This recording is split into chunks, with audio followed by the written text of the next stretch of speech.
रात भक्तमाल पढ़ते पढ़ते न जाने कब नींद आ गई। कैसे कैसे महात्मा थे जिनके लिए भगवत प्रेम ही सब कुछ था, इसी में मग्न रहते थे। ऐसी भक्ति बड़ी तपस्या से मिलती है। क्या मैं वह तपस्या नहीं कर सकती? इस जीवन में और कौन सा सुख रखा है? आभूषणों से जिसे प्रेम हो जाने, यहाँ तो इनको देखकर आंखें फूटती है। धन दौलत पर जो प्राण देता हो वह जाने, यहाँ तो इसका नाम सुनकर ज्वर सा चढ़ आता है। कल पगली सुशीला ने कितनी उमंगों से मेरा श्रृंगार किया था, कितने प्रेम से बालों में फूल गूंथे। कितना मना करती रही, न मानी। आखिर वही हुआ जिसका मुझे भय था। जितनी देर उसके साथ हंसी थी, उससे कहीं ज्यादा रोई। संसार में ऐसी भी कोई स्त्री है जिसका पति उसका श्रृंगार देखकर सिर से पांव तक जल उठे? कौन ऐसी स्त्री है जो अपने पति के मुंह से ये शब्द सुने, तुम मेरा परलोक बिगाड़ोगी और कुछ नहीं, तुम्हारे रंगड़ंग कहे देते हैं, और मनुष्य उसका दिल विष खा लेने को चाहे। भगवान, संसार में ऐसे भी मनुष्य हैं।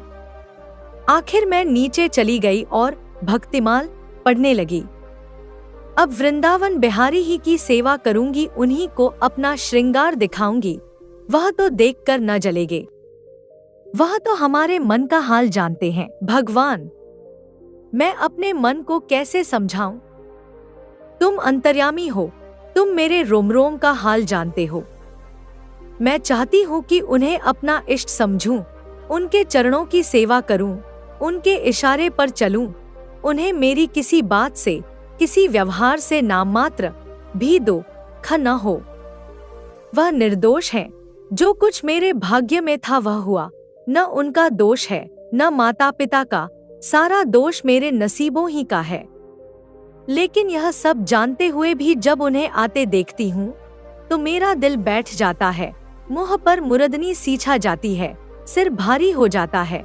जी चाहता है इनकी सूरत न देखूं, बात तक करने को जी नहीं चाहता।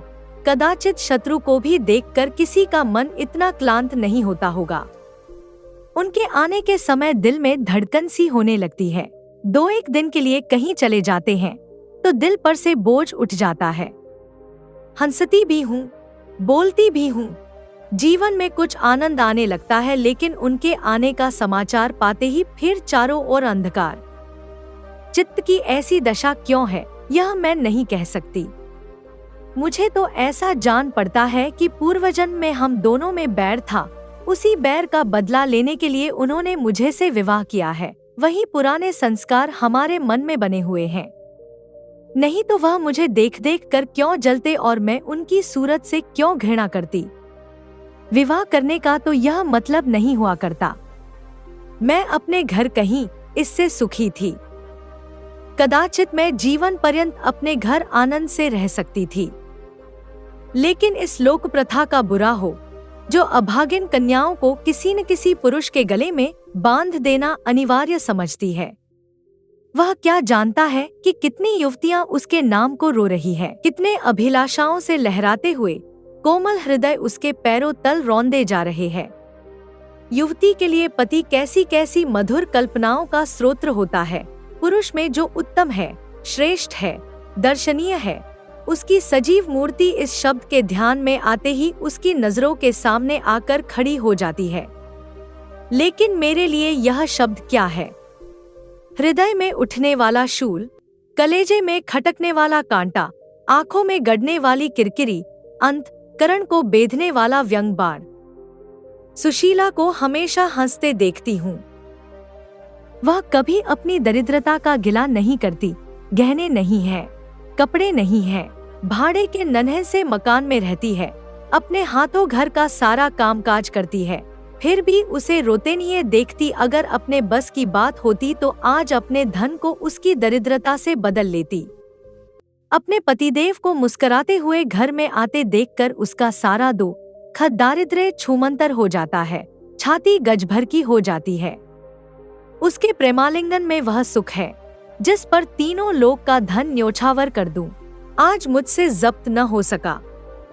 मैंने पूछा, तुमने मुझसे किस लिए विवाह किया था? यह प्रश्न महीनों से मेरे मन में उठता था, पर मन को रोकती चली आती थी। आज प्याला छलक पड़ा। यह प्रश्न सुनकर कुछ बौखला से गए, बगले झांकने लगे, खीसे निकाल कर बोले, घर संभालने के लिए, गृहस्थी का भार उठाने के लिए, और नहीं क्या भोगविलास के लिए। घरनी के बिना यह आपको भूत का डेरा सा मालूम होता था। नौकर चाकर घर की संपत्ति उड़ाए देते थे। जो चीज जहां पड़ी रहती थी, कोई उसको देखने वाला न था। तो अब मालूम हुआ कि मैं इस घर की चौकसी के लिए लाई गई हूं। मुझे इस घर की रक्षा करनी चाहिए और अपने को धन्य समझना चाहिए कि यह सारी संपत्ति मेरी है। मुख्य वस्तु संपत्ति है, मैं तो केवल चौकीदारिन हूं। ऐसे घर में आज ही आग लग जाए। अब तक तो मैं अनजान में घर की चौकसी करती थी। जितना वह चाहते हैं उतना न सही, पर अपनी बुद्धि के अनुसार अवश्य करती थी। आज से किसी चीज को भूलकर भी छूने की कसम खाती हूँ। यह मैं जानती हूँ। कोई पुरुष घर की चौकसी के लिए विवाह नहीं करता, और इन महाशय ने चिढ़कर यह बात मुझसे कही।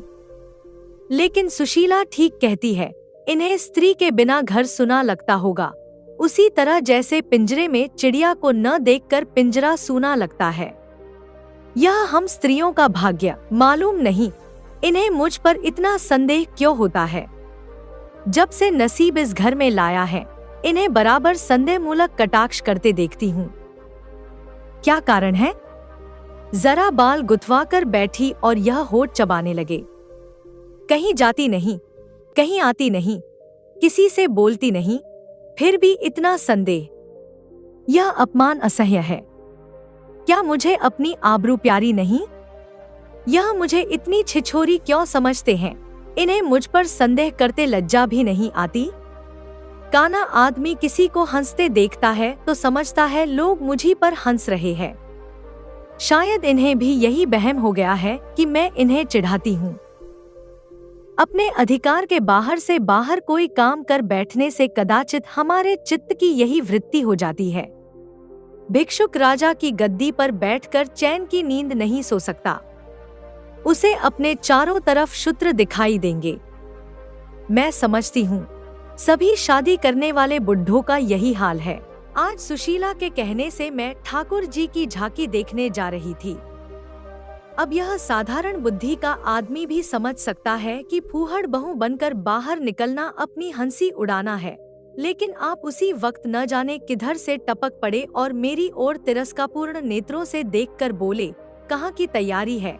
मैंने कह दिया, जरा ठाकुर जी की झांकी देखने जाती हूँ। इतना सुनते ही त्योरियां चढ़ाकर बोले, तुम्हारे जाने की कुछ जरूरत नहीं। जो अपने पति की सेवा नहीं कर सकती, उसे देवताओं के दर्शन से पुण्य के बदले पाप होता। मुझसे उड़ने चली हो। मैं औरतों की नसंस पहचानता हूँ। ऐसा क्रोध आया कि बस अब क्या कहूँ। उसी दम कपड़े बदल डाले और प्रण कर लिया कि अब कब दर्शन करने जाऊंगी। इस अविश्वास का भी कुछ ठिकाना है। न जाने क्या सोचकर रुक गई। उनकी बात का जवाब तो यही था कि उसी क्षण घर से चल खड़ी हुई होती, फिर देखती मेरा क्या कर लेते। इन्हें मेरा उदास और विमन रहने पर आश्चर्य होता है। मुझे मन में कृतघ्न समझते हैं। अपनी समझ में इन्होंने मरे से विवाह करके शायद मुझ पर एहसान किया है। इतनी बड़ी जायदाद और विशाल संपत्ति की स्वामिनी होकर मुझे फूले न समाना चाहिए था, आठों पहरन का यशगान करते रहना चाहिए था। मैं यह सब कुछ न करके उल्टे और मुंह लटकाए रहती हूँ। कभी कभी बेचारे पर दया आती है। यह नहीं समझते कि नारी जीवन में कोई ऐसी वस्तु भी है जिसे देखकर उसकी आंखों में स्वर्ग भी नरक तुल्य हो जाता है। 3 दिन से बीमार है। डॉक्टर कहते हैं बचने की कोई आशा नहीं, निमोनिया हो गया है। पर मुझे न जाने क्यों इनका गम नहीं है। मैं इनती वज्रहृदय कभी न थी। न जाने वह मेरी कोमलता कहाँ चली गई। किसी बीमार की सूरत देखकर मेरा हृदय करुणा से चंचल हो जाता था। मैं किसी का रोना नहीं सुन सकती थी। वही मैं हूँ, कि आज 3 दिन से उन्हें बगल के कमरे में पड़े कराहते सुनती हूँ और एक बार भी उन्हें देखने न गई। आंखों में आंसू का जिक्र ही क्या।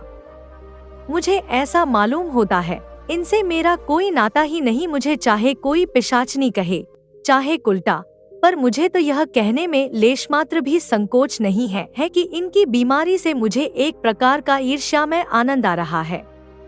इन्होंने मुझे यहाँ कारावास दे रखा था, मैं इसे विवाह का पवित्र नाम नहीं देना चाहती, यह कारावास ही है। मैं इतनी उदार नहीं हूँ कि जिसने मुझे कैद में डाल रखा हो उसकी पूजा करूँ, जो मुझे लात से मारे उसक पैरों का चूमूं। मुझे तो मालूम हो रहा था ईश्वर इन्हें इस पाप का दंड दे रहे हैं। मैं निस्संकोच होकर कहती हूँ कि मेरा इनसे विवाह नहीं हुआ है। स्त्री किसी के गले बांध दिए जाने से ही उसकी विवाहिता नहीं हो जाती, वही संयोग विवाह का पद पा सकता है जिनमें कम से कम एक बार तो हृदय प्रेम से पुलकित हो जाए। सुनती हूँ महाशय अपने कमरे में पड़े पड़े मुझे कोसा करते हैं, अपनी बीमारी का सारा बुखार मुझ पर निकालते हैं, लेकिन यहाँ इसकी परवाह नहीं। जिसका जी चाहे जायदाद ले, धन ले, मुझे इसकी जरूरत नहीं। आज 3 दिन हुए मैं विधवा हो गई, कम से कम लोग यही कहते हैं। जिसका जो जी चाहे कहे, पर मैं अपने को जो कुछ समझती हूँ वह समझती हूँ। मैंने चूड़ियां नहीं तोड़ी, क्यों तोड़ूं? क्यों तोड़ूं? मांग में सेंदूर पहले भी न डालती थी, अब भी नहीं डालती। बूढ़े बाबा का क्रियाकर्म उनके सुपुत्र ने किया, मैं पास न फटकी। घर में मुझ पर मनमानी आलोचनाएं होती हैं। कोई मेरे गुंथे हुए बालों को देखकर नाक सिंकोड़ता है, कोई मेरे आभूषणों पर आंख मटकाता है, यहाँ इसकी चिंता नहीं। उन्हें चिढ़ाने को मैं भी रंग बिरंगी साड़ियाँ पहनती हूँ और भी बनती संवरती हूँ, मुझे जरा भी दुख नहीं है। मैं तो कैद से छूट गई। इधर कई दिन सुशीला के घर गई। छोटा सा मकान है, कोई सजावट न, सामान, चारपाइयां तक नहीं, पर सुशीला कितने आनंद से रहती है। उसका उल्लास देखकर मेरे मन में भी भांति भांति की कल्पनाएं उठने लगती हैं। उन्हें कुत्सित क्यों कहूँ, जब मेरा मन उन्हें कुत्सित नहीं समझता। इनके जीवन में कितना उत्साह है, आंखें मुस्कुराती रहती हैं, ओठों पर मधुर हास्य खेलता रहता है, बातों में प्रेम का स्रोत बहता हुआ जान पड़ता है। इस आनंद से चाहे वह कितना ही क्षणिक हो, जीवन सफल हो जाता है, फिर उसे कोई भूल नहीं सकता। उसी स्मृति अंत तक के लिए काफी हो जाती है। इस मिजराब की चोट हृदय के तारों को अंतकाल तक मधुर स्वरों में कंपित रख सकती है।